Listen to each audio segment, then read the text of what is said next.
I guess it's just really difficult to do something meaningful in education when so much of that is about human relationships. And as staff, we're just expected to do more and more with less and less time. And the institutional focus is all on stuff that I think is quite non-human. Do you think it has to be like that? No. But I think we all get tricked into believing that what's normal is what's necessary.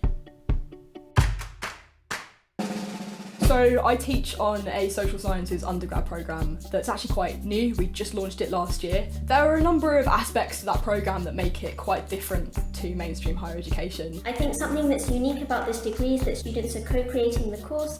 There's a lot of emphasis put on students' opinions in shaping the course itself. We are really trying to build forms of partnership with our students, both in our approach to teaching and learning and also through things like using forms of democratic decision making in our community. I've always thought that this course is quite unique and different in a way that there are less power dynamics or even no power dynamics between students and teachers. More than anything, we wanted the chance to reflect on the journey of trying to incorporate those principles into our work. So we decided to do a research project with 10 of our first year undergraduates as co-researchers. So together we interviewed students and staff about their experiences of the programme, and it just kind of snowballed into a book. I think we started the process thinking this is going to be quite challenging. Most of this team had never done any research before. There were 11 of us. We didn't have much time. And then we had the university strike. Solidarity forever! And then the COVID-19 pandemic. 10 million cases. Global coronavirus pandemic. Le coronavirus. So then suddenly students were flying back home.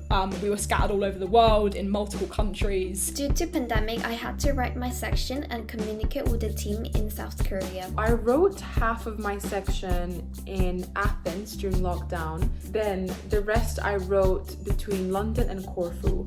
I was moving around a lot writing my section. We were trying to write this book over like Zoom calls and Google Docs and really, really long phone calls. Our team was so nice. They were all so hardworking, so productive, and they really did enhance my passion for making a positive impact in the world.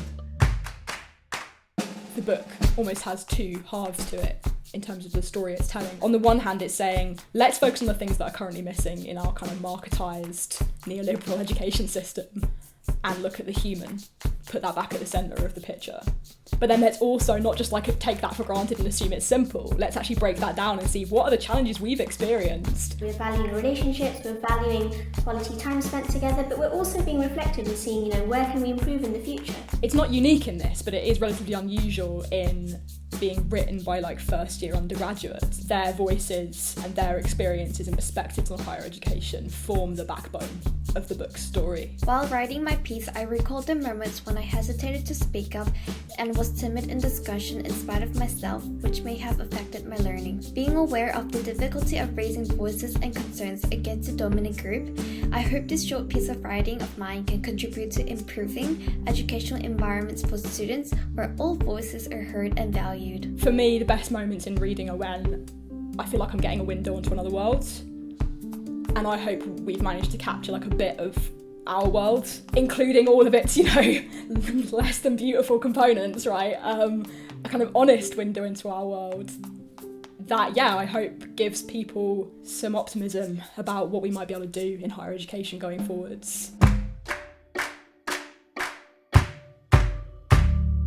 I hope it opens a discussion which will later on become an action.